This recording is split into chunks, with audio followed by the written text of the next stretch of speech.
When I was a freshman legislator in 2013, it absolutely horrified me that the Travis County District Attorney had jurisdiction over the entire state of Texas when it came to elected officials, and he ran something called the Public Integrity Unit. It was unbelievable. And at the time, there was a gal that was running it, so she had the authority over all of Texas, and yet the only Texans that could vote for or against her lived in Travis County. It was a recipe for disaster, and that is exactly why it got politicized. Very liberal blueberry in Travis County in a red soup of Texas.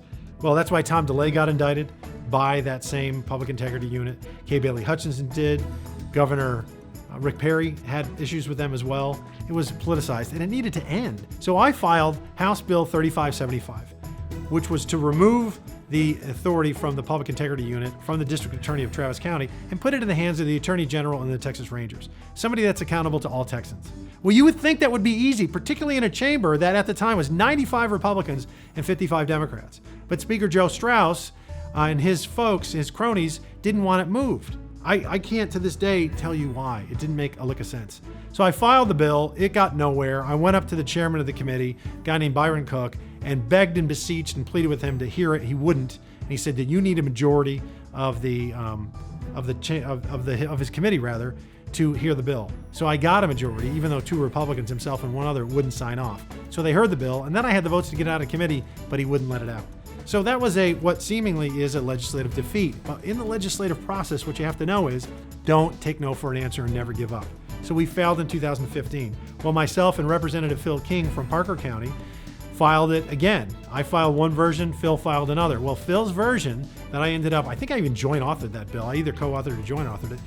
It did get to the floor of the House and it did pass. So we were able to remove the Public Integrity Unit out of the clutches of the District Attorney in Travis County and got it into the hands of the Attorney General and the Texas Rangers, where it really belonged all along. But here's the kicker.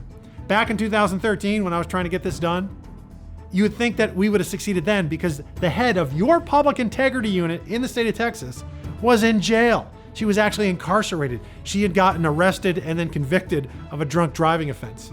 And yet she was still the head of our Public Integrity Unit. It was bizarre. So we failed in 13 rather, but we succeeded in 15. And that's really the nuance of the legislative process. And that's why we need somebody in Congress for the 4th Congressional District that has concrete legislative experience. We don't want to start over. We don't want to start from scratch. I have 8 years of some of the best legislative training you can get in the world. 6 years in the Texas House and 2 years in the Texas Senate. I would be humbled and honored to have your support and your vote on August 8th in Sulphur Springs. My name is Pat Fallon, and I'm a candidate for Congress in the 4th Congressional District. Thank you, God bless you, and God bless Texas. I'm Pat Fallon, and I approve this message.